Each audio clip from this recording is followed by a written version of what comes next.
लोकसभा चुनाव को लेकर बसपा की तैयारियां हुई तेज। बसपा सुप्रीमो बनेगी देश की पीएम, विश्वनाथ पाल का बड़ा दावा। जी हां साथियों, मैं सागर ननीर और आप देख रहे हैं प्रबुद्ध भारत टीवी। अगर आपने हमारे चैनल को अब तक सब्सक्राइब नहीं किया है तो कृपया हमारे चैनल को सब्सक्राइब करें और बेल आइकन को दबाकर ऑल पर क्लिक करें। साथ ही हमारी इस रिपोर्ट को अपने दोस्त परिवार और रिश्तेदारों में शेयर करना भी ना भूलें। दरअसल आपको बता दूं कि लोकसभा चुनाव को लेकर सभी पार्टियां तैयारियां कर रही है, लेकिन इसमें खास तौर पर आपको बता दूं कि बसपा भी अकेले अपने बलबूते पर चुनाव लड़ने के साथ साथ पूरे देश में बसपा की जो तैयारियां है लोकसभा चुनाव को लेकर वो काफी बड़े पैमाने पर जमीनी स्तर पर उतरकर पूरी करने की कोशिश है। बसपा के मतलब संगठन जो है, अलग अलग राज्यों के जो संगठन है ये कार्यरत हो चुके हैं और बड़े पैमाने पर लोकसभा चुनाव को लेकर काफी तैयारियां बसपा सुप्रीमो की ओर से और बसपा के जितने भी पदाधिकारी हैं इनकी ओर से किए जा रहे हैं। लोकसभा चुनाव अब काफी नजदीक आ चुके हैं और ऐसे में बसपा की ओर से कई सारे कैंडिडेट भी घोषित करने की स्थिति में बसपा दिख रही है। आपको बता दूं कि बसपा एक कैडराइज पार्टी है और अपने ढंग से ही हर एक चुनाव वो लड़ती है।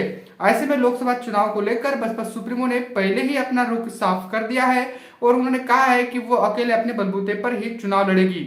उनके इस ऐलान के बाद बसपा के सभी जो कार्यकर्ता, पदाधिकारी और हितचिंतक है ये सभी अपने अपने तरीके से पार्टी के संगठन को मजबूत करने की दिशा में काम कर रहे हैं। हाल ही में उत्तर प्रदेश के बसपा के जो प्रदेश अध्यक्ष है विश्वनाथ पाल, इनका बड़ा बयान आया है। उन्होंने कहा है कि बसपा सुप्रीमो इस बार यानी इस 2024 के लोकसभा चुनाव में देश की पीएम बनने जा रही है। ये बड़ा दावा उन्होंने किया। आपको बता दूं कि विश्वनाथ पाल द्वारा उत्तर प्रदेश की हर एक विधानसभा में वो खुद जमीनी स्तर पर उतरकर वो संगठन का जायजा ले रहे हैं और कैडर बैठकें कर संगठन को मजबूत कर रहे हैं। इसके साथ ही आपको बता दूं कि वो विरोधी पार्टियों पर भी जमकर हमला बोल रहे हैं। इसके साथ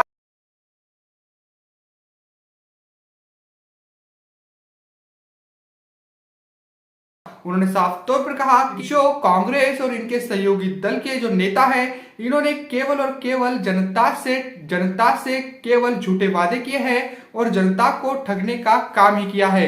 अब ऐसे में जनता का जो रुख है वो न तो कांग्रेस की ओर है, ना ही इंडिया गठबंधन की ओर है और ना ही भाजपा की ओर है। ऐसे में 2024 में बसपा अकेले अपने बलबूते पर चुनाव लड़ रही है और आने वाले इस लोकसभा चुनाव में बसपा सुप्रीमो ही देश की पीएम बनेगी, ऐसा दावा भी उन्होंने किया। विश्वनाथ पाल जौनपुर विधानसभा में एक छोटी सी बैठक ले रहे थे और वहां पर उन्होंने कार्यकर्ताओं से कहा कि बसपा सुप्रीमो के दिशा निर्देशा के अनुसार आपको संगठन को बूथ स्तर तक मजबूत करना है। आपको बता दूं कि कांग्रेस की अगुवाई में बने इंडिया गठबंधन भी बसपा सुप्रीमो के संपर्क में दिख रहा है और बसपा सुप्रीमो को अपने साथ में लेने के लिए यानी बीएसपी को अपने साथ में लेने के लिए उसकी तरफ से काफी कोशिशें भी की जा रही है। लेकिन बसपा सुप्रीमो ने साफ तौर पर कहा है कि ना वो इंडिया गठबंधन का हिस्सा बनेगी और ना ही एनडीए का हिस्सा बनेगी। इसके साथ ही आपको बता दूं कि उत्तर प्रदेश के अलावा बसपा अलग अलग राज्यों में भी बड़े पैमाने पर अपने संगठन को मजबूत कर रही है और लोकसभा चुनाव के लिए वो खासी तैयारियां करती हुई दिख रही है। इसमें महाराष्ट्र भी पीछे नहीं है।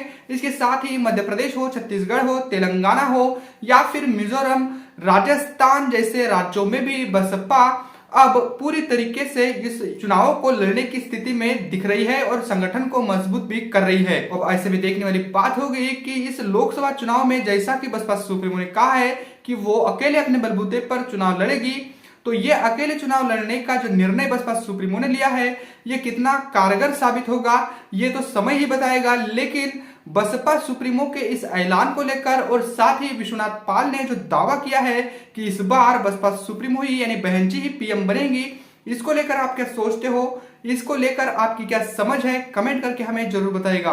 बने रहे प्रबुद्ध भारत टीवी के साथ, मिलते हैं अगली रिपोर्ट में। तब तक के लिए जय भीम, जय भारत।